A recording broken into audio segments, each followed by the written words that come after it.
नमस्कार, मैं हूँ सुमित द्विवेदी पवन और आज जो हमारे साथ बैठे हुए हैं वो भोजपुरी इंडस्ट्री के बहुत बड़े सुपरस्टारों में से एक। और आपको बता दें कि भोजपुरी इंडस्ट्री नहीं, मतलब यूं समझ लीजिए कि पूरे सिनेमा इंडस्ट्री के बेताज बादशाह, हमारे एक्शन सम्राट यानी कि मनोज आर पांडे जी, जो कि हमारे साथ वार्तालाप करने के लिए बैठे हुए हैं। सबसे पहले तो भैया आपका स्वागत है। भोजपुरी बचाओ में कैसे हैं? मैं बढ़िया हूँ, फिलहाल तो एकदम फिट हूँ। नई फिल्म के लिए नए गेटअप में बैठा हूँ। जैसे पुष्पा देखा है लोगों ने जी जी। कि झुकेगा नहीं साला, नहीं रुकेगा नहीं साला। मनोज आर पांडे ने भोजपुरी इंडस्ट्री में ऐसे अपने नाम का कहर और ऐसे अपने नाम का छाप छोड़ा इस इंडस्ट्री में कि आज भी मनोज आर पांडे की रिक्त स्थानों की पूर्ति कोई स्टार नहीं कर पाता है। ऐसा क्या मतलब खूबियां थी और ऐसा क्या स्पेशलिटी थी आपके अंदर कि मतलब वैसा सब कोई नहीं कर पाता है और ना ही कर पाएगा, शायद उम्मीद भी नहीं है। एक्चुअली क्या है कि सुमित अभी तक तो कुछ भी नहीं किया हूँ। ये तो कुछ भी नहीं, ये तो मैं तो ये भी नहीं कहूंगा कि मथुरा है। ये तो अभी तो झांकी भी नहीं कहूंगा, अभी मथुरा काशी बाकी है वाला हाल है। अभी बहुत कुछ बाकी है। मैं चाहता हूं जो आने वाली पीढ़ी है, जो आने वाले युवा हैं, उनके लिए मैं कुछ ऐसा कर जाऊं ना कि जहां जहां मुझसे गलतियां हुई हैं, या इतिहास कहते हैं ना, इतिहास पढ़ो उससे सीख लो। जी जी। तो मैं चाहता हूं उस इतिहास को बहुत शॉर्टकट में मैं अपने आने वाले छोटे भाइयों के समक्ष रख दूं, ताकि उनसे कोई गलती ना हो, वो हमेशा सुखी रहें, उन्हें किसी प्रकार का कभी कोई दर्द ना हो, उनसे कोई मिस्टेक ना हो, मतलब उनके मिस्टेक करने की तादाद कम हो जाए।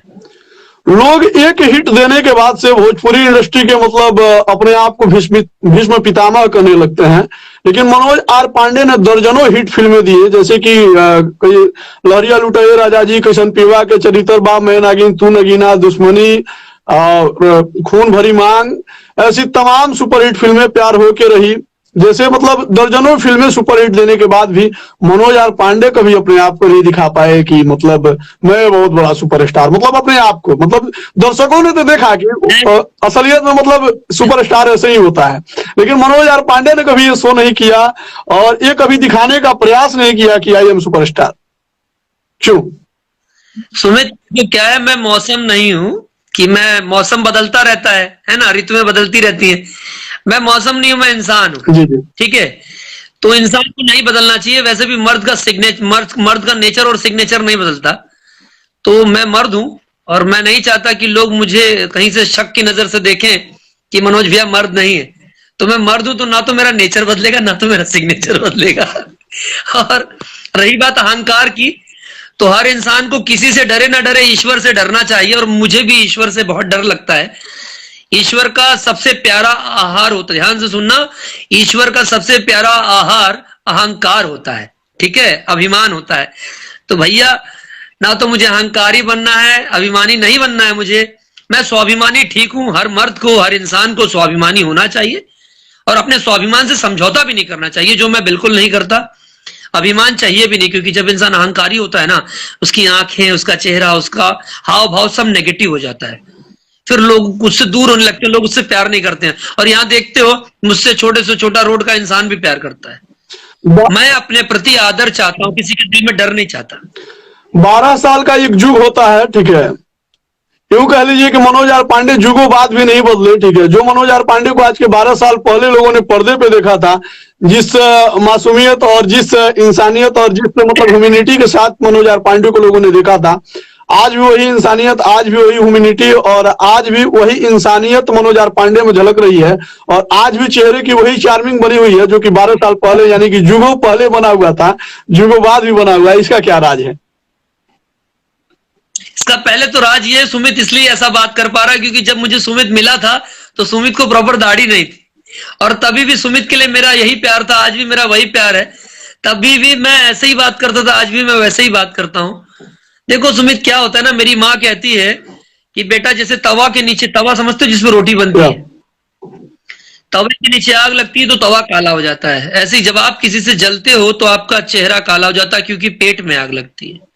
राइट। तो मेरी माँ कहती, मेरा बेटा बहुत सुंदर, मुझे भी सुंदर रहने का बहुत शौक है, इसीलिए मैं किसी से जलता नहीं और मैं किसी से जलना भी नहीं चाहता। और मैं अपने भाइयों से भी कहूंगा, किसी से जलना मत। जब आप किसी को खींचते हो ना, तो आप पीछे रह जाते हो। उससे अच्छा आप किसी को ढकेल दो, तो जब वो आगे बढ़ेगा तो आप भी 2 कदम आगे बढ़ जाओगे। तो हमेशा ढकेलने में बिलीव करना, खींचने में बिलीव मत करना, इंटरव्यू ठीक का है। और दिल में उतरना। इंटरव्यू का सिलसिला जारी रहेगा, लेकिन एक डायलॉग आपका बहुत मतलब फेमस हमें याद आ रहा है कि ना राउडी ना दबंग, यहाँ के महाराजा ही हम। मैं जानना चाहूंगा कि इस डायलॉग को आपने क्यों बोला था, और सबसे पहले तो इस डायलॉग को आप बोलिए, उसके बाद इसको मतलब जस्टिफाई कीजिए कि इस डायलॉग को मतलब किस भाव में बोले थे आप, और ये डायलॉग आपका खुद का था या फिर मतलब किसी ने बुलवाया था?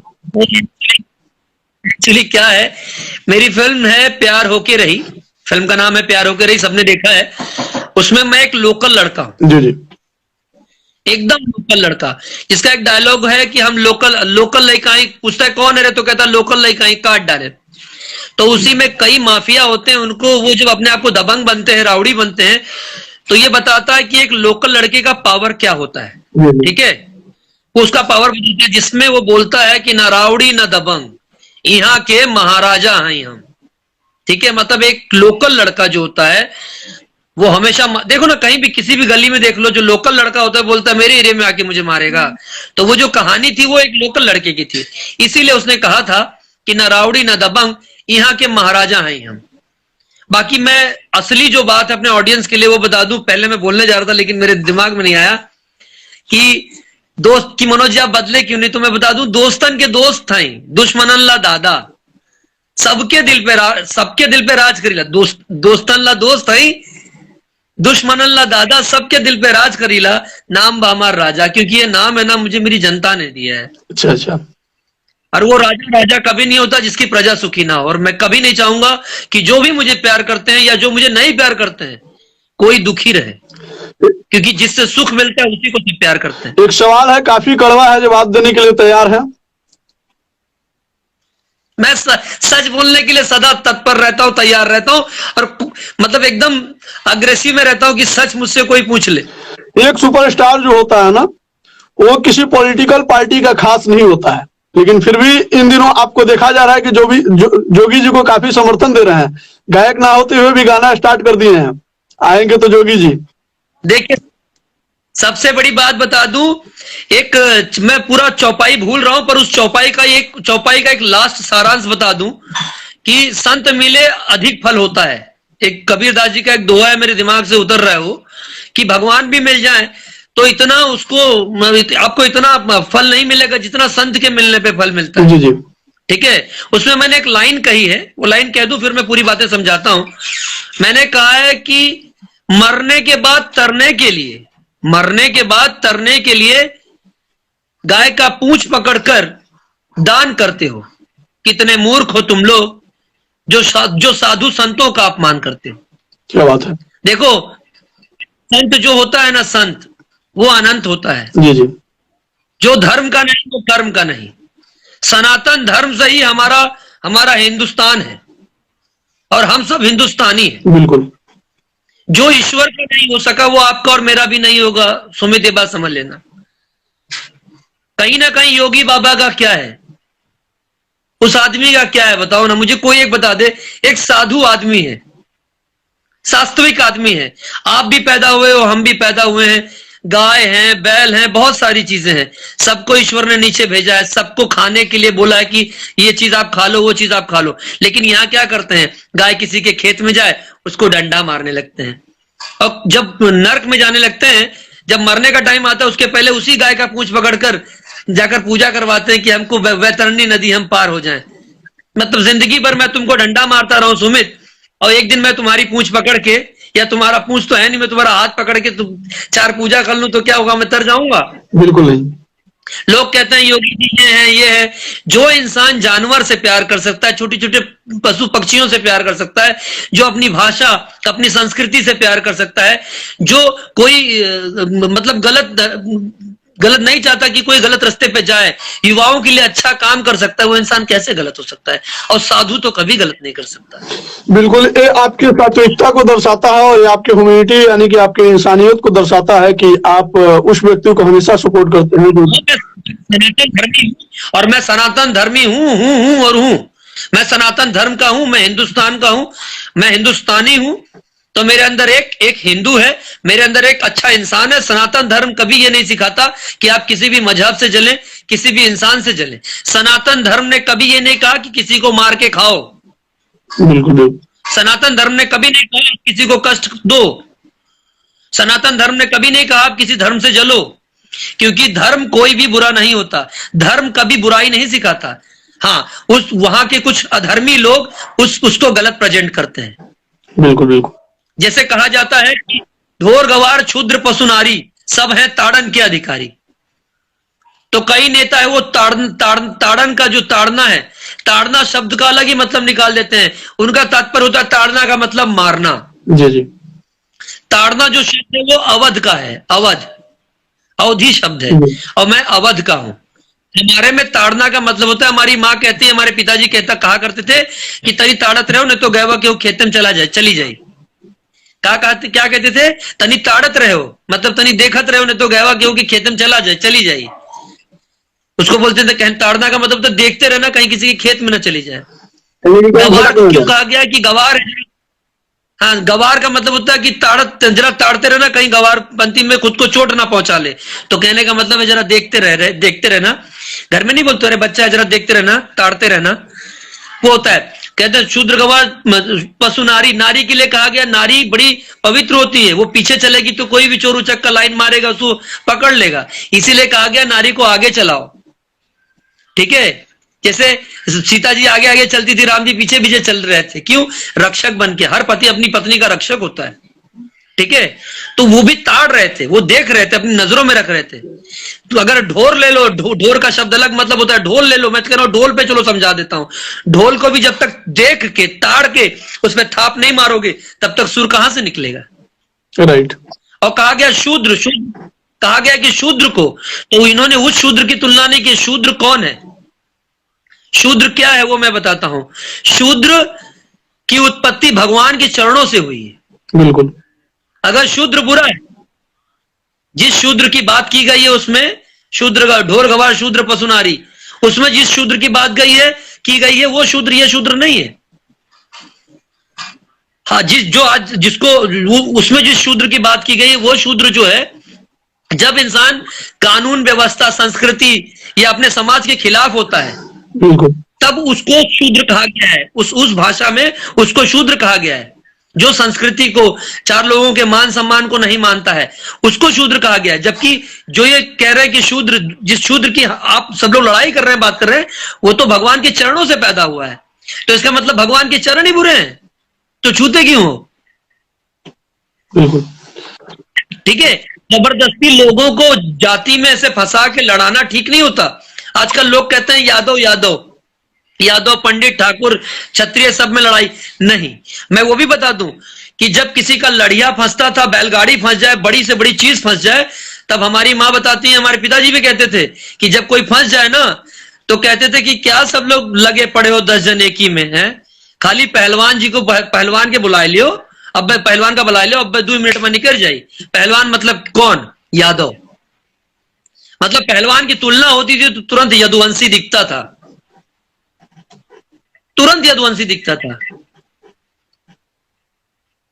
आज उसी यादव का नाम करते चले जा रहे हैं लोग।